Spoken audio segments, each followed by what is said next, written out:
que Bacon é o formulador do método científico. Só tem o seguinte, ele expressa esse método, mas ele não usa em parte alguma, ele não é capaz de usá-lo. Quando tenta usar, ele chega a conclusões que são as mais absurdas, estapafúrdias. A ciência de Bacon é um treco absolutamente ridículo. E quando você vai ver o método científico tal como formulado por Bacon, é absolutamente inaplicável. Então o pessoal diz, foi Bacon que inventou o método científico. Sim, só que vocês não podem seguir o método de Bacon. Vocês depois de inventar outra coisa, atribuíram a Bacon. Né?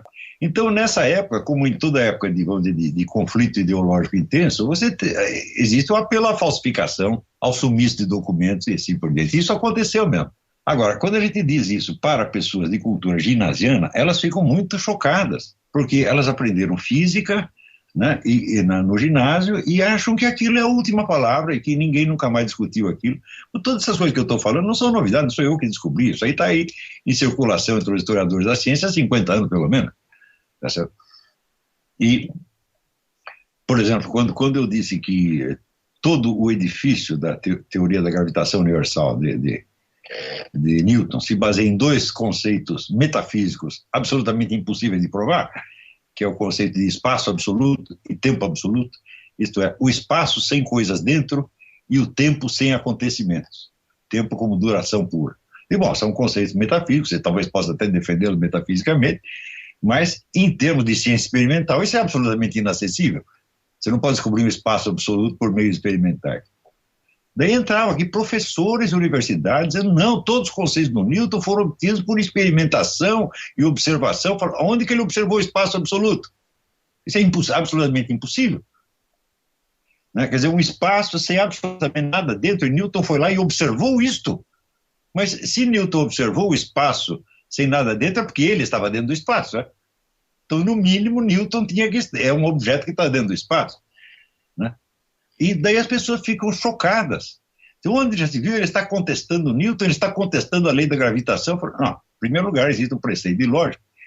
E você contestar as provas de uma afirmação não é contestar a afirmação.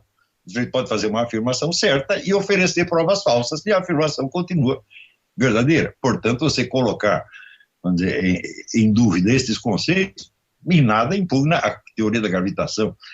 Quando eu explicava essas coisas, eu achava que a compreensão disso seria imediata, mas eu descobri que não apenas não é imediata, mas para certas pessoas é impossível. Eles não chegam a entender isso de jeito nenhum.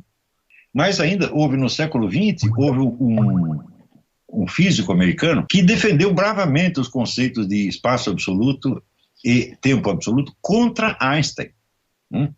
Então ele era um newtoniano de estrita observância, era um dos maiores físicos americanos. Ele podia estar errado nisso. E é curioso as pessoas ficarem tão chocadas quando eu estou dizendo que os conceitos de espaço absoluto e tempo absoluto de Newton não têm sentido científico, quando, na realidade, toda a obra de Einstein consistiu justamente em contestar essas duas coisas.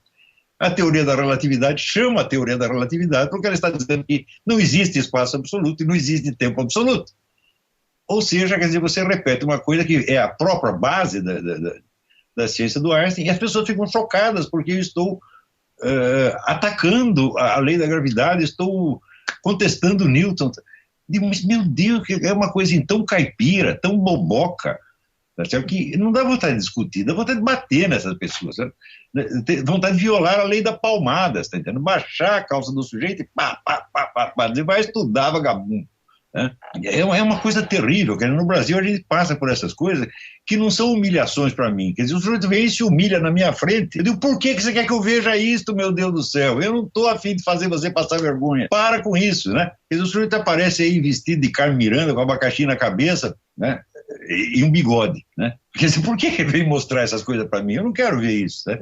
Mas, vamos dizer, a macaquice brasileira, quer dizer, macaquice papagaiada, né?